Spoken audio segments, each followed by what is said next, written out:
Hi peaches, it's Shaaba. Welcome back to my channel and thank you for clicking on another video and a very happy holiday period to you. Merry Christmas if you celebrate, happy holidays if you do not. I hope it was just a wonderful regular day for you. How was your day? Did you have a wonderful one? What were you up to? What did you do? If you do partake in Christmas, do you have any traditions? I love hearing about them. And let me know if there's anything particular that you want to hear about in terms of my Christmas, my traditions, blah blah blah. I'm trying to get into the festive mood. It's the day after Christmas if you're watching this when it comes out, and I have my little Christmas hat on. Can I tell you a secret? It's not my Christmas hat. It's a hat for the cat. Prawn actually wears clothes, so because this is his hat, this is actually like really tight on my big fat human head because it's meant for a little ditty cat head. So I think I'm gonna have to. Okay. We'll see how long this will last. Nope. Welcome back to another episode of Fishing for A-Holes. That is right, it's that weekly segment where we take a look at the subreddit Am I the A-Hole or Why? Because it's a little bit of juicy drama, it's a little bit of fun. We can hopefully help some people out, either OPs themselves who have made these posts or people in similar positions, and we can also expand our own mindsets along the way. Stay with us till the end of the video, you lovely, gorgeous, juicy peaches, you, because today, the day after Christmas, you think I'd leave you without a gift? You think I'd leave you without a present? I have a little announcement for you. A gift from me and Jamie to you. I will announce it at the end. Remind me, okay? Because I might forget, and then I'm gonna be in trouble. For now though, why don't we dive deep into the A-holes? Let's go. Christmas hat is well and truly gone. Am I the arsehole for still doing a turkey trot when my son-in-law is disabled and couldn't participate? Okay, 1, what is a turkey trot? 2, I feel like we're starting spicy. This is not supposed to happen. This is supposed to be the mellow time between Christmas and New Year where people don't have to think and use their brain cells. Not this. Oh, to the la to the la. This happened a few weeks ago, says OP, and I'm still hearing about it, so I came to this website. Our family is pretty active, and every Thanksgiving, we do a turkey trot. Oh, yeah, I should probably mention, this week's episode of Am I the Assholes are kind of Christmassy, but kind of not. That's the theme we're going for. Christmas, but not. A turkey trot, says OP, is a race that we participate in on Thanksgiving morning. We've been doing it for years and it's a tradition. Do you trot like turkeys? How does a turkey trot? In my head, I'm thinking of a Bob's Burgers episode and the turkeys are cooked and running, which probably isn't right. Turkeys run, right? They're like proper, not ba-doop, ba-doop, ba-doop, which is what I imagine a trot to be. I'm going to put all of my questions aside for right now. Some people in the family don't enjoy it, so they'll either come to the home after the race or just stay behind. Grandma will usually stay behind and just watch the television or babysit young kids if that's what she wants to do. This has never been a problem. My son got married to Jim, and Jim is disabled. He has trouble walking. Before Thanksgiving, I asked if he was going to do the race, show up later, or chill with Grandma, and he was surprised that we didn't cancel the race since Jim cannot participate. Okay, so you, as dad, asked your son, and your son was like, you're still doing it? Why aren't you cancelling it? Because Jim can't do that. Let's read on. I informed him that we'll still be running, and it caused an argument. He was mad that we were excluding Jim, and I was frustrated for him thinking that we would cancel a tradition just because Jim can't join. Ooh, this is a spicy one. They decided in the end to show up at the house after the race, and I thought it was fine. Which brings me to today. I was informed that they are now not coming to Christmas unless I apologise for still doing the turkey trot. I need an outside opinion on this. Am I the arsehole for still doing the turkey trot when my son-in-law is disabled and can participate? Wow, okay. I feel like with everybody, right, we can have our own opinions on things, and our opinions are based on our life experiences. They see life through our lenses, which in some ways is a wonderful thing, because like snowflakes, no opinion is ever going to be the same because we all walk different life journeys. However, the downside to this is that we are not always qualified to make our opinions heard. It's natural to have an opinion on anything, but sometimes our opinions are not opinions that need to be shared because the place we're coming from doesn't actually genuinely help or contribute to the conversation in a meaningful or healthy way. Do you see what I mean? So I'm looking at this and I'm feeling a little bit stuck because my primary feeling is, dude, I want to hear from disabled people. I want to know what people in Jim's position think about this, because this is really who we should be hearing from. I feel like the whole point of these videos, right, is to provide some form of opinion, particularly because I am in two minds. One half of me can see where Jim's partner is coming from. I can totally see how it's not nice to exclude someone. We recently did an Am I the Arsehole where a family for Christmas still hired a place for everyone to go to, but that wasn't accessible. And so the disabled partner of one of the kids wouldn't be able to go. And we clarified how that was not fair. You can't book somewhere like that and expect somebody to be okay with just not being able to participate. You have a family, you need to accommodate their needs. The other thing that I'm thinking is that it's a tradition, not saying that traditions have to stay, like traditions that are outdated and unhealthy and harmful should not be continued, but it's a tradition that is kind of like voluntary. Do you see what I mean? Like some people are coming, some people are not coming. It's not a compulsory thing to attend. Already not everybody does attend. And unlike the situation with the house, this is one component, is what I'm seeing it as, of the day, right? Like it's one small part, and Jim and son can still partake in everything else in the exact same way. It's just this one thing. Then there's like a middle third part that I'm thinking, which is there any way that it can be adapted? Because surely that would be the best thing to do. Like, I like the idea of having a tradition, but if somebody new is coming into my family, or even if it's not somebody new, right, if anybody else was doing it, surely you would therefore want to adapt it so that everyone could take part and it could still be fun. Like, could there be an accessible version of the turkey trot? I don't exactly know how a turkey trot works, and we don't know what Jim is dealing with, so it's kind of difficult to give like proper examples of that. But just like there are alternatives to basketball, like wheelchair basketball, maybe there's a way to do this in a way that Jim can also be included, at least in part, if not for the whole thing. These are my thoughts. I'm also wondering, oh gosh, so many thoughts. I'm also wondering if this maybe just others Jim so much more. It really depends on like how Jim feels about this. If Jim is pissed off, Jim has every right to be pissed off. It's Jim's experience. But I have a couple questions too. What if it wasn't Jim? What if it wasn't an extra person, but someone in your core family, for whatever reason, now needed a different accommodation? Would you still do the turkey run, or whatever it's called, without changing it? Or would you change it or not do it because that person can't do it? If it was you, Dad, OP, if you could no longer run in the way that you currently can for whatever reason, temporary or permanent, would you continue doing the turkey trot for other people? Because if the answer to that is yes, then I feel like that justifies the whole Jim thing. The biggest thing for me is I'm like, well, it's a tradition that not everybody partakes in anyway, but I don't know if that's really not okay. I'm so struggling with this. Alright, let's take a look at the commentios. Not the arsehole. It seems super misguided to me that your son expected a standard activity to be cancelled due to his spouse's disability. As it is, there are plenty of people who don't participate either due to the ability or desire, and until now it seems that no one's felt offended or excluded, and it feels pretty friendly as a family tradition since it's something you can individually opt into or out of. There are other activities that can be done instead. So it feels like a slippery slope, like what other things will be expected to stop doing if Jim also can't do them. I kind of see what this person is saying. The way that I'm seeing this like opt-in, opt-out thing, which honestly is like the biggest reason why I'm like, surely it's therefore okay to continue, because not everyone's going to be there. It's not like Jim is the only person being excluded because of their ability, right? I'm thinking like if someone's vegetarian and they come to your meal, and I'm not saying that being vegetarian is a disability, food preferences are not a disability, but I'm just trying to apply it to a totally different context. If that was the case, I'm thinking it would be totally reasonable to serve the normal food that you would do and then include veggie dishes that that person can also have. But the fact that they can't eat everything, is that a bad thing? Do you see what I mean? Does that mean that this person is being excluded because they cannot experience absolutely everything on offer for that occasion? I don't know if this metaphor is like fully translating, or even if it's not someone who's vegetarian but someone who's lactose intolerant, you know? OP says that's what I'm worried about, is the family not going to be able to do anything if Jim can't do it. We're thinking of inviting people out to see the Christmas tree in the city and they have an ice rink. Will we not be able to ice skate since Jim can't?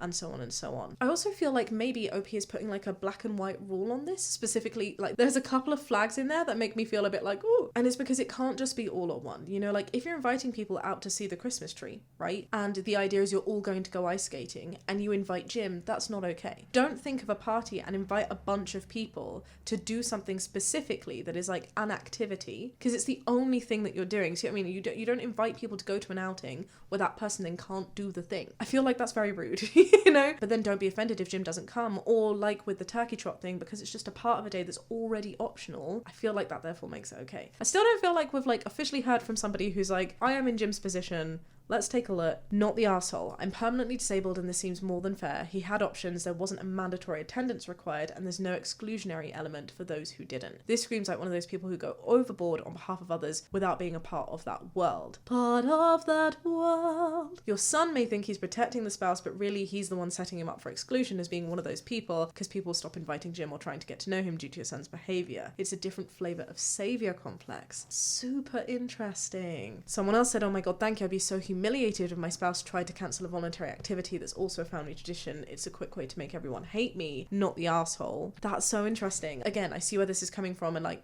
if this is how you feel, absolutely. The only thing that makes me feel a little bit concerned about that last one, that very last point about that's a quick way to make everybody hate me, I wouldn't want that to be a sole motivating reason for people to not feel like they can stand up for themselves. Like if it was a situation where it wasn't all or nothing, like it was just an ice skating event and you were invited and you were like, oh, well, I'll come and just sit on the sidelines because I don't want people to hate me. I would hate to think that anyone would feel pressured to feeling super excluded and not doing things only because they're trying to gain green points, brownie points, whatever they're called, from a group of people that they're trying to fit into, you know? But I also see that because of the optional element, this is a very different context. Not the arsehole, I'm newly disabled and I wouldn't ask a family to change their traditions. I try to adapt it as much as possible. I've had to ask for some accommodations, picking host sites based on availability of ramps, but I will just make other arrangements if my needs can't be met. I don't feel the need to stop others from enjoying activities that I can no longer do. Oh, someone else said this. I would be at the finish line with signs or a banner cheering on those who ran. Someone else says, same, I'm increasingly disabled and I don't ask people to stop living because I have to make adjustments to my life. Why can't Son and Jim make a new tradition on prepping fun holiday refreshments for post-run folks with all the others not going, or making signs to cheer the family on, coming up with the year's family theme, wearing team colours, something like this, participate in another way. I actually love all of those ideas. I think they're so beautiful and amazing, and I feel like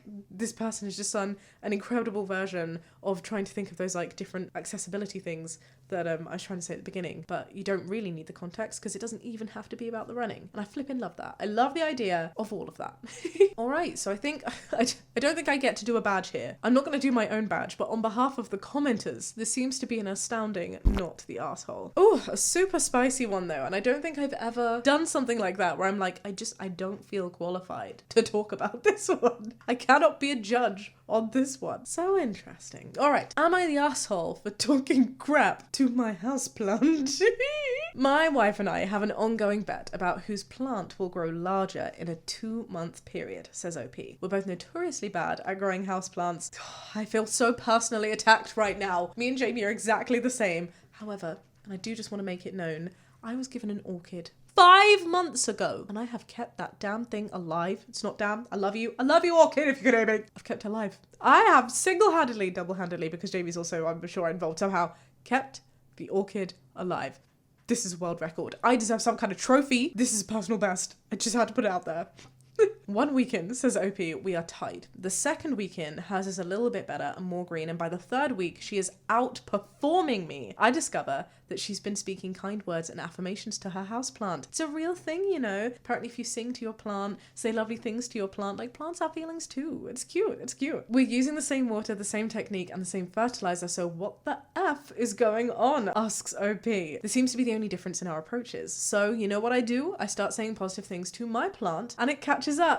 Yay! Yay to positivity in a house. I love this. However, as we hit week 7, oh no, I just realized the title. Oh no! I'm still decently further behind. Here comes the up. Not proud of it, but I start talking to her house plant, calling it a stupid plant and other insults. Unfortunately, she overhears me last night in my nightly talking sesh and calls me an arsehole. Honestly, I might be, but I can't find any real scientific evidence that this affects plant growth, so since it isn't based on anything concrete, am I the arsehole? Yes! Yes, you are the arsehole. You're a really big arsehole. You're a double arsehole. Do you know why? 1, because you're trying to sabotage your wife, which just doesn't feel like a nice, playful thing to do. 2, you're being mean to another living being. Okay, 3 arsehole badges, because 3, How are you telling me that you can't find any real scientific evidence that talking to your plants affects growth? This is news that has been around for the longest time. You just need to look at Google. You just need to sniff Google, and Google will tell you that plants are affected by what you say to them.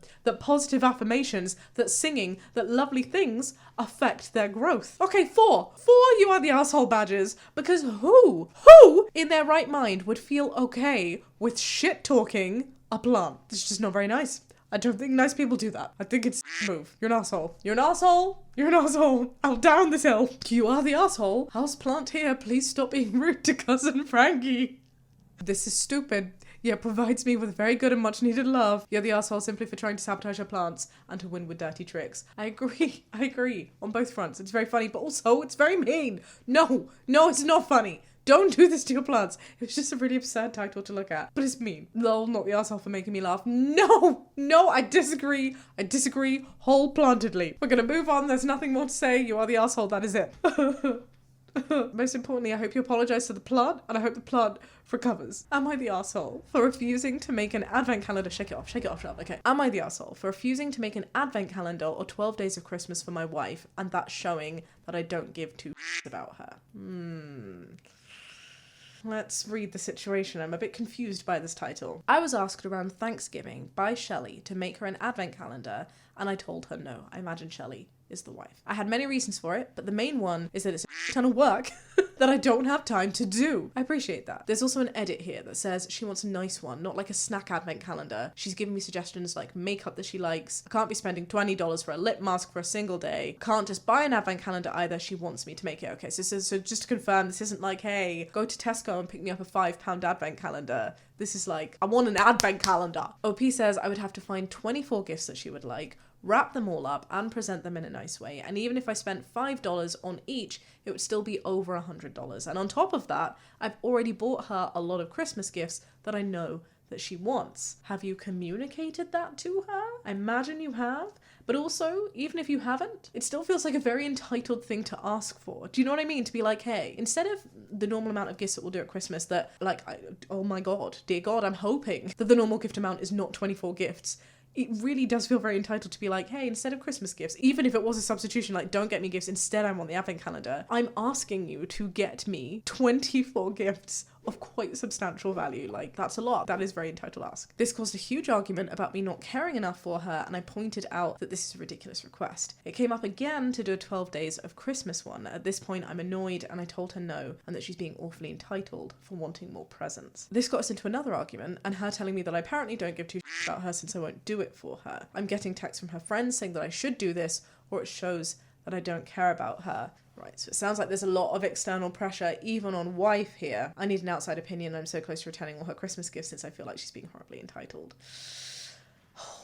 This is sad. This is sad. I'm so sorry to say this, but I feel like the internet is to blame. I feel like maybe social media has like a role to play in this. Ultimately, it's not to blame. If someone's being very entitled, it's that person's ultimate responsibility to not be entitled. But I feel like maybe in this occasion, the wife is being influenced by social media, because I'm seeing this a lot on TikTok, where people are like, oh my God, my partner was so wonderful. I say partner, there's me trying to be like inclusive, using like inclusive language. It's always a cis-het white vanilla lady talking about how her husband has been so wonderful and in advance prepped this all of his own accord, when it's totally not. It's all totally staged, right? They've been given a list. They've been told exactly what to do. And in many of these cases, their partners aren't involved at all. It's just a content thing. It's just a way to make more content. And they're opening the gifts in front of the camera. And they're just like, oh, how wonderfully lucky am I? Just recycling all of the things that they've been sent as gifted by brands in the past. I'm sorry if I sound so cynical. I know people who do things like this. And I feel like if I can take a moment here in this video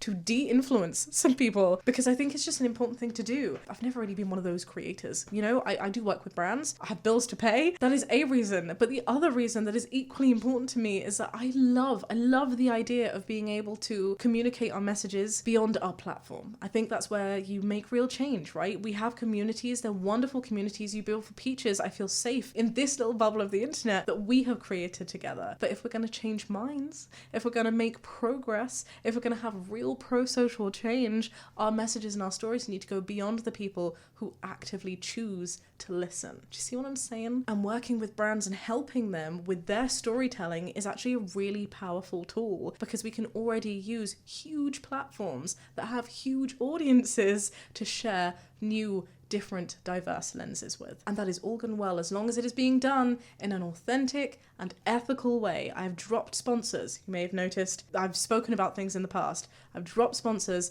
the second that I know, when I've found true, genuine evidence, not just, listen to other people just randomly bad-mouthing things, but when I have not done my research properly, when my team has not done my research properly, I will not work with a brand. And I'm so grateful to say that happens like 0.01% of the time. But most of the time we don't have to worry about that, because we really pay attention to the brands that we work with, and we really pay attention to the messages that we put out on the internet. I'm genuinely saying that. I'm not saying this to be like big-headed. I just think it's a responsible thing that everyone should be doing as creators. But unfortunately, it seems to be a bit of a minority view. When we go away from our circles and away from our close-knit network friends of creators, not many people do this. They lie, they say that they use products when they don't use products, they fabricate storylines when it's not at all what happened. It's just to make more content and look really good on the internet. And the most important thing is actually nobody's fault. It's just a natural sort of consequence of social media, and we all do this, and we are not bad people for doing this, but we only show our highlights, and we shouldn't be comparing our full life reels to somebody else's highlight reel.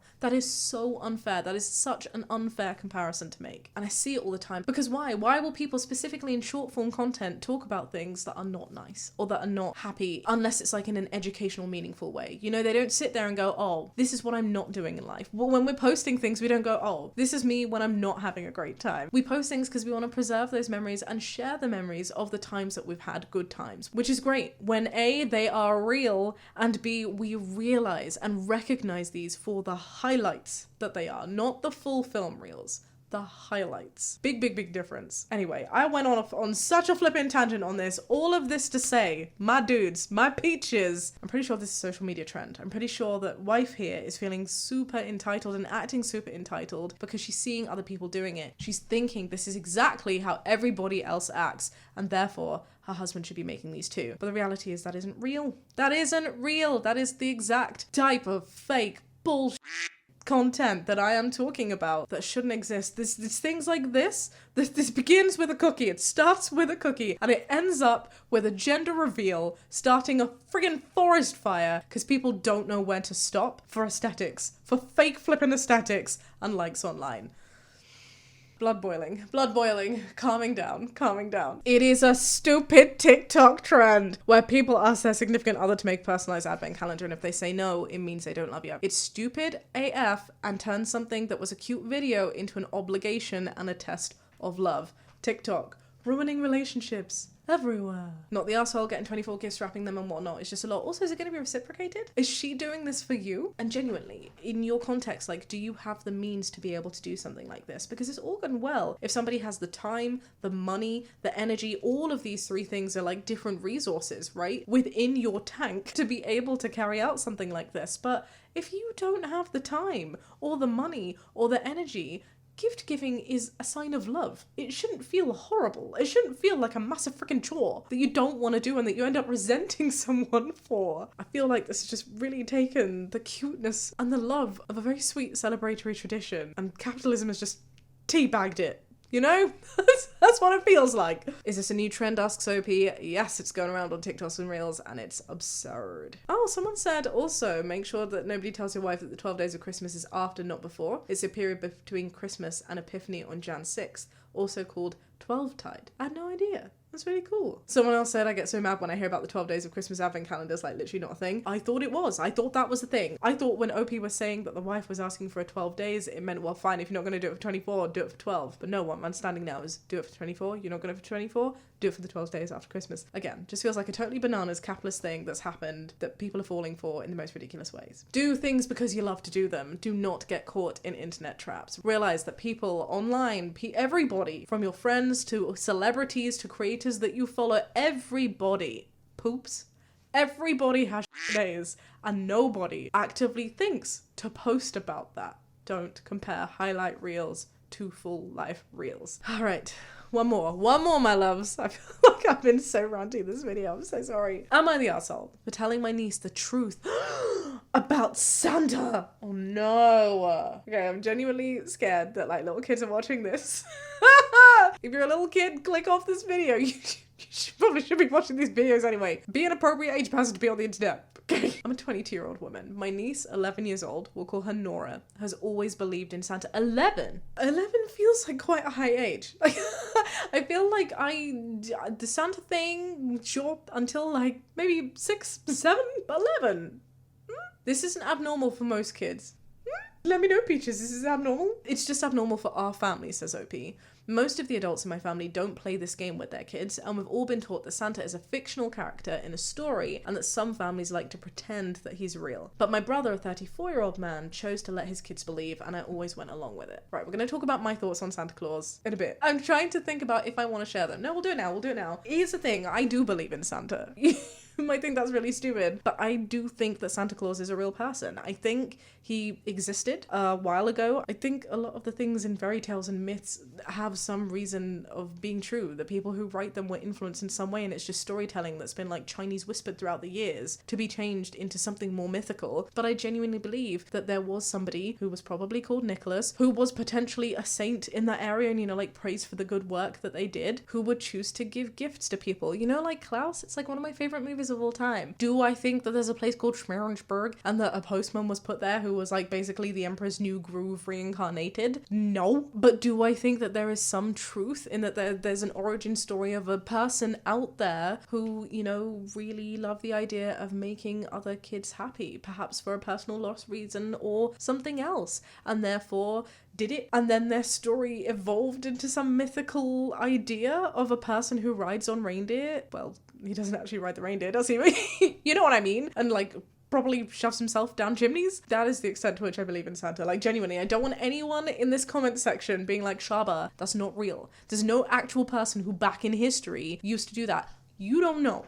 You don't know. I choose to believe that it's a real thing, and I think it's really cute that some parents can, in a way that isn't lying to their kids. Like, I'm not going to go into the details of how Jamie and I plan on doing Santa with our children, but I do think it's really cute that this idea and this story of someone who is really kind and wanting to foster hope and equality for all children can continue as long as it is equal. You know, when Santa starts giving some kids PlayStations, it's a problem, because parents who can't afford PlayStations then have to be like, oh, well, justify this to me, Karen.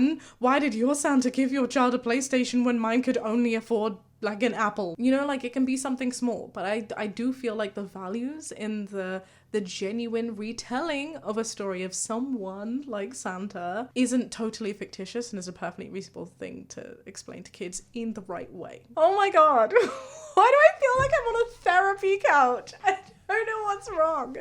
Okay, let's read on. This year, however, Nora came home from school crying. She told me that kids at school made fun of her for talking about her elf on the shelf. Okay, whilst I'm very on board with the idea of Santa Claus, oh my good lord. The elf on a shelf thing annoys me to no end. This also feels like a massive capitalist thing that has occurred to just give parents so much work. The amount of effort that some people go through, and again, just for social media, right? Just for the clicks and the likes. It's too much, dude. It's too much. This video just turned into like a breakdown of Shaaba being really upset about the unauthenticities of some corners of social media. But there we go. Ugh, shake it off. Nora said that they called her a baby and told her that it wasn't real. And then she directly asked me if Santa was real. My heart is breaking, but you are 11 years old. I was very conflicted in the moment because I think it's one thing to pretend. I never had the intention of ruining it for her, but it's another to blatantly lie. And I felt uncomfortable doing that. Okay, I get that. I do. Hang on. Is this what I would have done?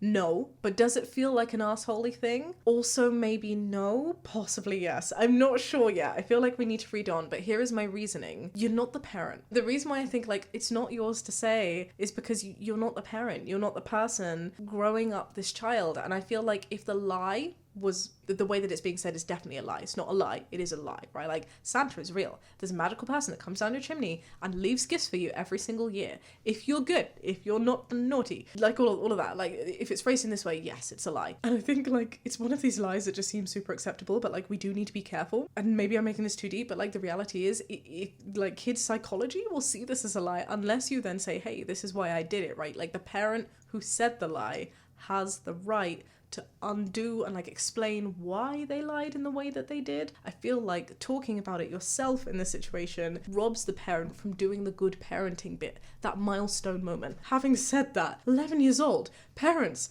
mate, you left it real late. This is a conversation that should have happened a little while ago. The other thing that I'm thinking is the kid has come to you. For some reason, they are trusting you, right, to provide the information. And I do understand why you wouldn't want to lie to someone. Having said that, I do think that there is a third way out. What could easily have been said is, hey, we need to have this conversation. You're clearly feeling some kind of way. I believe how you're feeling. And I believe that how you're feeling is not good. And I'm so sorry you're feeling this way. Let's go back, let's have a chat with parents, and let's find a solution that makes you feel a lot better about this. That is like the way that I would have gotten out of this situation. It's not my responsibility, it's not my place, it's also not my place to lie. Don't lie. Do validate feelings that are very fine to have, and offer a solution in orchestrating the environment that doesn't overstep on the parents' toes, but also allows the kid to like understand the truth of the situation. OP says, I let her down gently, telling her that Santa is a game that adults play with kids. It's the word game as well that like, it sends the hairs up on the back of my neck because it's not a game. It's not a game that people play. I don't know, I feel like it's immoral, right?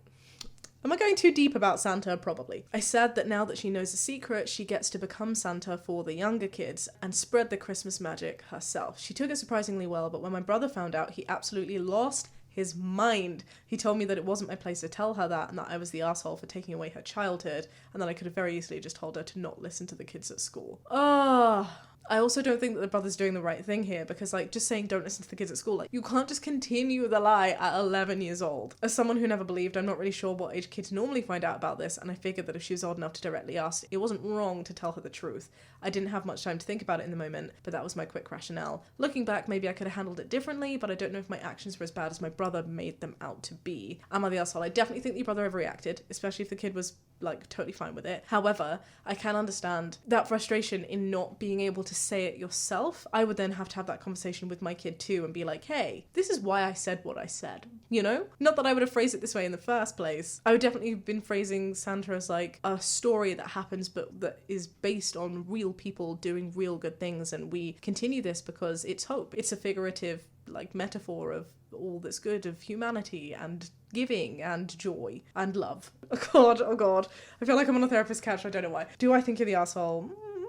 I'm gonna say... You know what I'm gonna say? I'm gonna say no assholes here. Yeah, I'm gonna say no assholes here. I don't think you're the asshole. I wouldn't have done what you did, but I don't think what you did was assholey. I wouldn't have done what the dad would have done. Like, I don't think it was right to like have a massive go at you, but I understand his upset. Oh no, maybe he is the asshole a little bit for like having a big go at you. But then if where it's coming from is a place of hurt because he wasn't able to do it himself, that's one thing. If what he's saying is no, I would have continued lying to a child who's very clearly being bullied and needs to understand that there is no actual mythical being that squeezes down chimneys, then I do think they're a bit of an asshole, especially at the age of 11. That's what I'm thinking. Okay, maybe not the asshole. I changed my badge. Obviously, I don't think that the kid is the asshole. The kid doesn't know, and the kid seems to have taken it really well. So yay, kid! Hard, not the asshole. She's 11. She was told by people at school that Santa's not real and that she wanted the truth, and you were truthful. Kids are brutal. Your brother is so caught up in clinging to the vestige of childhood, he's lost the plot on the fact that kids will tell each other the truth at this age. I knew Santa wasn't real at around 6, says someone else, when my mum bought favourite cookies to leave out for him, but I went along with it not to hurt their feelings. I had a clue. I had an idea. I was like, are we sure Santa's not real? I went forensic on Santa when I was a kid. I was like, I want a fingerprint and a footprint from Rudolph. That was me. And my stepmom legit had to like cut a potato and get like a reindeer hoof shape on it and put it out in the garden and like stamp the paper that I'd asked with dirt. And yeah, I left a little ink pad out for Santa. I'm pretty sure I got my fingerprint too. Don't know what little Shaaba would have done. Didn't try taking it to forensics. Would I put it past me if I'd have had the idea at the time? No, I would not. Not the asshole. 11 is way too late and her parents are setting her up for a terrible time. Oh, not the asshole. You didn't take away her childhood and there can still be magic at Christmas for her, just in a different way. Exactly this message. Oh, no assholes here. This is probably going to be an unpopular opinion, but I'm honestly stuck in the middle. I think it's one of those times where no matter what you did, you'd be a little bit wrong. On the other hand, I usually believe this kind of thing should be up to the parents. It isn't your place. But then on the other hand, she was clearly upset and asked you herself. You did what you felt was right in a situation that required an immediate response. I personally can't fault you for that. Your best course of action is probably just apologize to your brother and encourage your niece to help keep the magic alive for her younger siblings. I like this as a final message. I think that is important, right? If the brother's hurt that he didn't have that opportunity, it's fair to be like, I had no idea this would be such a big deal to you. I apologize for triggering this thing. However, I don't think I was in the wrong for doing what I did. Could I have done something different? Possibly, but I did what I felt was right, and no one can be upset at you for that. And if they are, they're just being quite irrational, in my opinion. Oh, I feel like this was a really heavy Am I the Arsehole? Did you enjoy this video, my loves? If you did, give it a thumbs up. Please subscribe if you can. It supports me so much, and most people who watch these videos are not subscribed. So, you know, if you fancy, I'm not saying it's a Christmas gift, but I would be grateful. Christmas gift! I have one for you. Are you ready? That was my idea of a drum roll. My Christmas gift to you, my loves, is a new project for 2024. You have asked on every Am I the Arsehole video, I've seen it every single time, to consider making this a podcast. And we've only gone and bloody done it. I will continue to do Am I the Arseholes here on the channel, but we're also going to set it up as a podcast that me and Jamie do together. The podcast 1-800-DRAMA will be available on a bi-weekly basis. And it will start up in the new year. More information is to come. I hope you're excited. I'm excited. But for now, my loves, I wish you a wonderful week. I hope you have a very chill, relaxed time. I hope it's full of good food, good company, and a lovely warm blanket, because why not? I'm going to see you once more before the new year. I'm pretty sure we're going to do a live stream on Thursday. So come and join us for that if you'd like to. For now, be kind and have a great day. Bye.